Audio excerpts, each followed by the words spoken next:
Ini saya melihat dari tanggal ini penuh misteri karena ada kesamaan dengan jumlah korban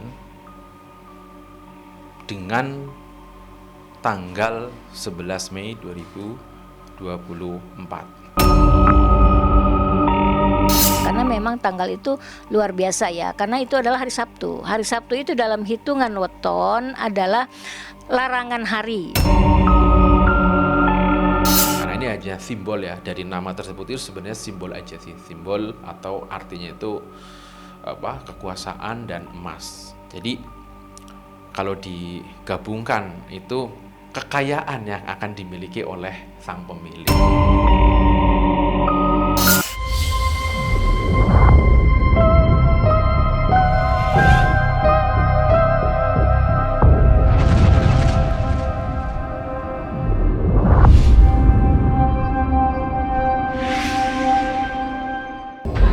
Lebakan teater ya, lebakan teater dengan korbannya ya Allah ya Rabbi.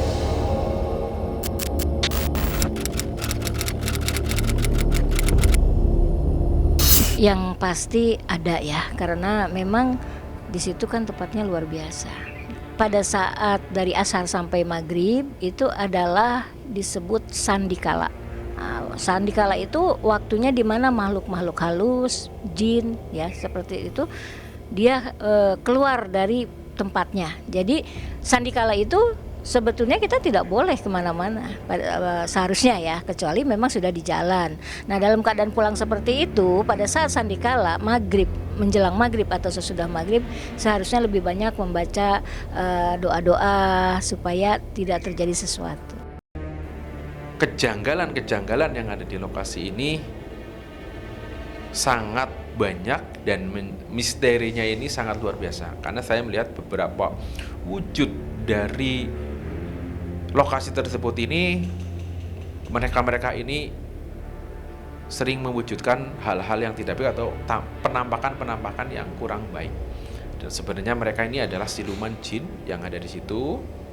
Namun mereka ini bisa memanipulasi dan bisa berwujud manusia yang baik, bisa juga berwujud orang-orang yang cantik, bisa juga berwujud anak-anak, dan bisa juga berwujud hewan atau binatang-binatang buas yang di situ.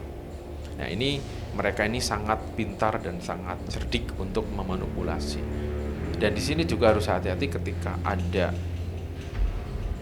penampakan-penampakan yang menyerupai manusia yang mengajak ataupun justru kita itu masuk ke kerjaannya. Ini sangat bahaya karena di sini akan dibelokkan ataupun justru akan dijaring untuk menjadi dan untuk mengarah ke bagian mereka, ibaratnya menjadi pengikut mereka. Bisa jadi juga memang sudah, kita tidak bisa mengelak takdir ya. Itu artinya kuasa Allah lah ya, kuasa Tuhan. Nah selain itu juga memang daerah situ memang rawan kecelakaan. Selain jalannya yang berkelok, turun naik juga mungkin licin. Apalagi katanya itu kan remblong ya. Nah, itu remblong bisa terjadi mungkin kelalaian manusia, mungkin juga ada sesuatu yang goib ikut campur di dalamnya.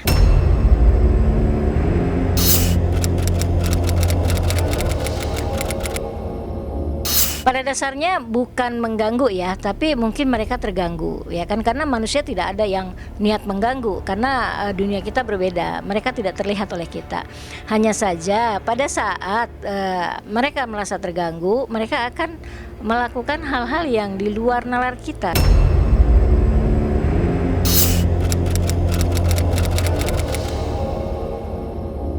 Ada hubungannya antara korban dengan tanggal yang ditentukan.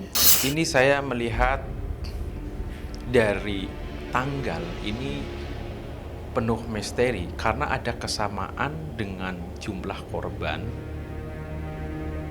dengan tanggal 11 Mei 2024. Jadi intinya jumlah penumpang yang sama dengan tanggal tersebut ini memang sudah terdaftar ataupun sudah ada titik yang memang orang-orang tersebut itu sudah ditandai untuk menjadi bagian dari tempat tersebut. Jadi ini ada energi yang memang menjadi misteri, yang memang di mana tempat ini banyak beredar di masyarakat ini, memang mitosnya ini berbagai bentuk. Dan apalagi ini tanggal sebenarnya kalau digabungkan jadi 11 tambah 11, ini 1 tambah 1 itu 2. Digabungkan lagi dengan 11 orang, 1 tambah 1 itu 2. Digabungkan lagi 2 tambah 2 itu 4. Dan angka 4 ini menjadi simbol dan menurut mitos itu angka mati atau angka kematian. Jadi kita kuak misteri yang memang tersembunyi kalau kita berpikir secara logika dan kita berpikir dengan tanda-tanda simbol angka tersebut. Mungkin banyak orang yang tidak terlalu percaya dengan hal itu, namun jika kita menggali dengan daya cipta, ini berkaitan. Jadi antara tanggal 11 dan orang yang menjadi korban, jumlah orang 11 ini kita gabungkan itu menjadi angka 4. Yang tadi saya bicarakan, angka 11, 1 tambah 1, 2. Dan jumlah korban 11, 1 tambah 1, 2. Digabungkan menjadi 4, yaitu angka kematian. Sebetulnya banyak ya, bukan hanya di teater. Mungkin yang diekspos hanya di teater. Banyak juga sih, ada satu kecelakaan pun di sini ada, ya kan, banyak. Karena memang tanggal itu luar biasa ya. Karena itu adalah hari Sabtu. Hari Sabtu itu dalam hitungan weton adalah larangan hari. Jadi larangan hari itu memang tidak boleh kemana-mana seharusnya ya gitu. Tapi kan manusia zaman sekarang ini, orang-orang zaman sekarang ini sudah tidak percaya lagi dengan hal yang sedemikian.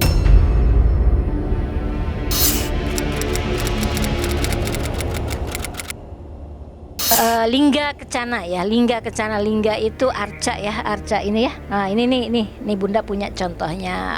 Ini adalah lingga ya. Lingga ini adalah manifestasi daripada Dewa Siwa. Kemudian Kencana, Kencana adalah emas ya. Jadi Lingga Kencana atau artinya arca emas ya. Dari nama tersebut sebenarnya tidak berpengaruh penting banget ya untuk dengan kejadian kecelakaan ini. Karena ini aja simbol ya, dari nama tersebut itu sebenarnya simbol aja sih, simbol atau artinya itu kekuasaan dan emas. Jadi kalau digabungkan itu kekayaan yang akan dimiliki oleh sang pemilik, sebenarnya seperti itu. Dan ini menurut saya tidak ada problem, tidak ada masalah untuk hal nama.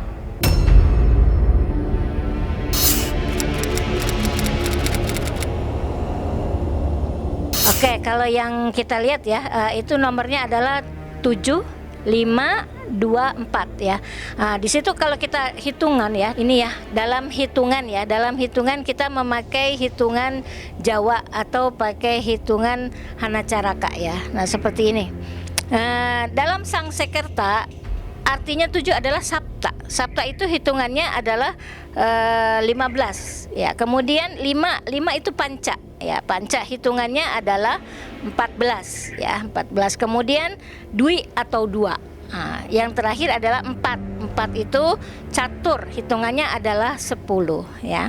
Jadi kalau dijumlahkan adalah 45. Nah, ini 45 dibagi 5 ya. Jadi 45 dibagi 5 adalah Sri Lungguh Dunia Lara Pati. Jatuhnya adalah di pati atau kesialan, atau kecelakaan dan sebagainya. Jadi kalau terjadi kecelakaan itu, kalau aku lihat mobil itu berarti bukan sekali 2 kali, sering terjadi. Hanya mungkin apesnya pada saat kemarin tanggal 11 jam 18.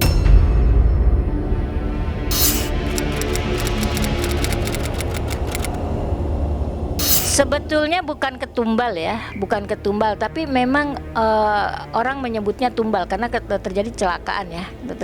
Di tempat kecelakaan mereka bilangnya tumbal, tapi sebetulnya bukan tumbal. Memang ada orang-orang yang dipilih oleh makhluk gaib untuk menjadi tumbal seperti itu ya. Kalau dalam dunia pergoiban atau siluman ya, biasanya mereka mencari korban untuk dijadikan budak atau emban, atau juga bisa dijadikan baladnya ya. Balad itu tentaranya.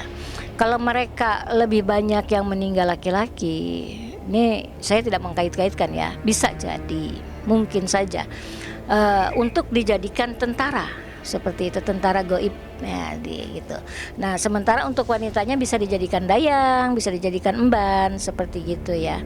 Tapi saya kan belum menelusuri atau datang ke tempatnya langsung, jadi saya tidak bisa menduga-duga. Ini hanya penjelasan bahwa kecelakaan di situ bersangkut paut dengan goib seperti itu.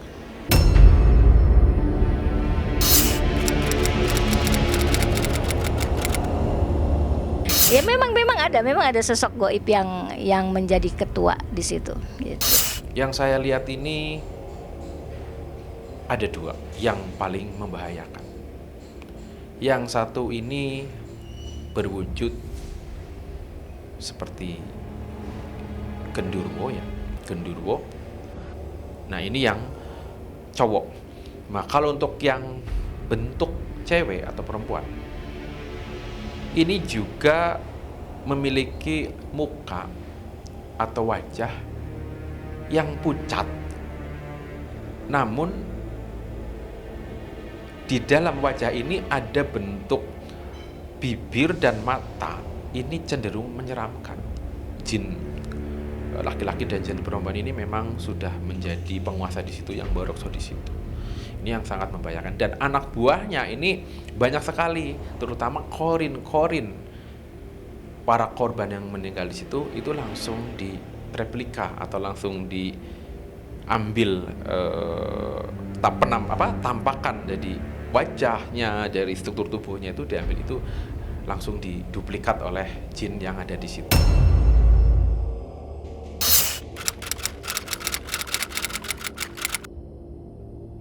Kalau menurut Bunda diritualkan ya, atau tawasul, atau seperti kita harus ruatan seperti itu boleh-boleh aja sih, sah-sah aja. Kalau memang mau diadakan ruatan ya memang harus diadakan, karena makhluk gaib biasanya 1 tahun sekali itu kan meminta korban ya kan, atau tumbal ya. Seperti itu.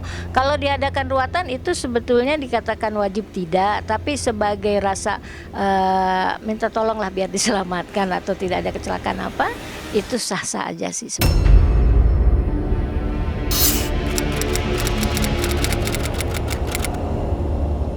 Untuk yang mau melewati wilayah daerah Ciater, Subang, atau daerah Jawa Barat lah ya, yang masih wingit, karena memang itu kekuasaan Eyang Prabu Siliwangi ya.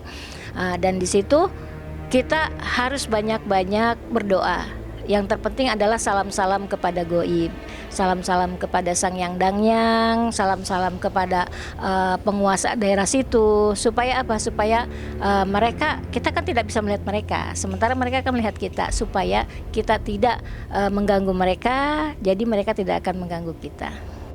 Jika melewati perjalanan yang memang di situ ada yang menjadi mitos-mitos, jalan itu angker ataupun jalan itu rawan kecelakaan, setidaknya kita sebagai insan yang sehat, manusia yang memiliki keyakinan kepada Tuhan, kita harus banyak berdoa dalam melakukan hal apapun, apalagi dalam perjalanan jauh atau dekat. Dan yang kedua, kita harus menjaga etika, sopan santun, dan budi bahasa, tutur kata kita yang baik ketika melakukan perjalanan dan melalui jalan-jalan yang dikeramatkan atau disakralkan. Ketika kita melihat tempat-tempat yang di situ, biasanya mereka itu seperti manusia, ada yang menunggu di situ. Jadi ketika kita melempar rokok atau koin, ya sejatinya kita bersedekah, bukan kita memberikan ke jin atau setan. Sebenarnya tidak, itu simbol untuk kita itu kode untuk kita itu melalui jalur itu kita permisi. Jadi mereka juga udah paham, dan mereka juga akan menandai manusia yang melewati itu, yang memberikan ini, oh ini harus dijaga dan jangan sampai kita ganggu. Sebenarnya seperti itu. Dengan adanya kejadian kecelakaan yang menimpa banyak korban, yang pertama saya mendoakan para korban ini husnul khotimah dan supaya diterima amal ibadahnya, dan semoga keluarga yang ditinggalkan juga sabar, ikhlas, dan menerima apapun bentuknya. Dan semoga Tuhan memberikan tempat yang indah, yaitu surga.